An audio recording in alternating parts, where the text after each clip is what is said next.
તો અમદાવાદમાં ફરી એકવાર વિદ્યાર્થીઓ દારૂની મહેફિલ માણતા ઝડપાયા છે। જો કે દારૂની મહેફિલ માણતા પકડાયેલા નબીરાઓને પોલીસ છાવરતી નજરે પડી રહી છે। કેશોબાગ પાસે આવેલા મયુર એપાર્ટમેન્ટમાં આ દારૂની મહેફિલ ચાલતી હતી।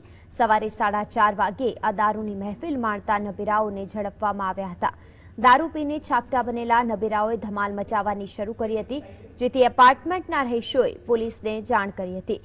જો કે જાણ કરાઈ તે વખતથી જ વસ્ત્રાપુર પોલીસની કામગીરી શંકા ઉપજાવનારી રહી હતી, જેના કારણે મયુર એપાર્ટમેન્ટના રહીશોમાં પણ પોલીસ કામગીરી સામે રોષ જોવા મળ્યો છે। જો કે રહીશોના આક્રોશ બાદ વસ્ત્રાપુર પોલીસ આ વિદ્યાર્થીઓની માહિતી આપવામાં પણ ગલ્લા તલ્લા કરી રહી છે।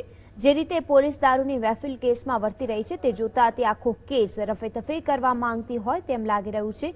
જે નબીરાઓ પકડાયા છે તેમાં કેયુર ભાભોર, અનુજ પારે, પાર્થ પટેલ, ચિંતન અને સંકેત સંઘવીનો સમાવેશ થાય છે। તો દારૂની મહેફિલ માણતા જે 5 લોકો ઝડપાયા તેને ત્યારબાદ પોલીસે કામગીરી પર શંકા ઉપજાવનારી રહી, કારણ કે જે રીતે તેમને પ્રશ્ન પૂછવામાં આવ્યા પરંતુ તેમણે તેની કોઈ જ માહિતી આપવાની ના પાડી। તેમજ અગાઉ પર જે રીતે માહિતી પ્રાપ્ત થઈ હતી કે એક છોકરી પણ આની અંદર ઇન્વોલ્વ હતી, યુવક સાથે યુવતી પણ ઇન્વોલ્વ હતી, પરંતુ તેને લઈને પણ જ્યારે પોલીસને પ્રશ્ન કરવામાં આવ્યો ત્યારે તેમાં પણ તેમણે કોઈ જ પ્રકારનો જવાબ ન આવતા હાલ તો પોલીસની કામગીરી સમક્ષ પણ સવાલ ઊભા થઈ રહ્યા છે।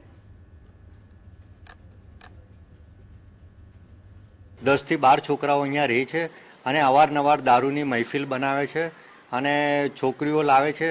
એક વખત તો એમને પણ રેડ હેન્ડેડ પકડ્યા હતા। મકાન માલિક સાથે પણ મારે વાત થઈ ગઈ, પણ એ કીધું કે હવે નહીં બને, પણ હવે આવું અવારનવાર બને છે। ગઈકાલનો જે કિસ્સો હતો એમાં રાતે 2 વાગે ઘરમાં દારૂની બધી બોટલો પણ હતી અને 13-14 છોકરાઓ હતા, એક છોકરી હતી અને એમાંથી 5 જણાને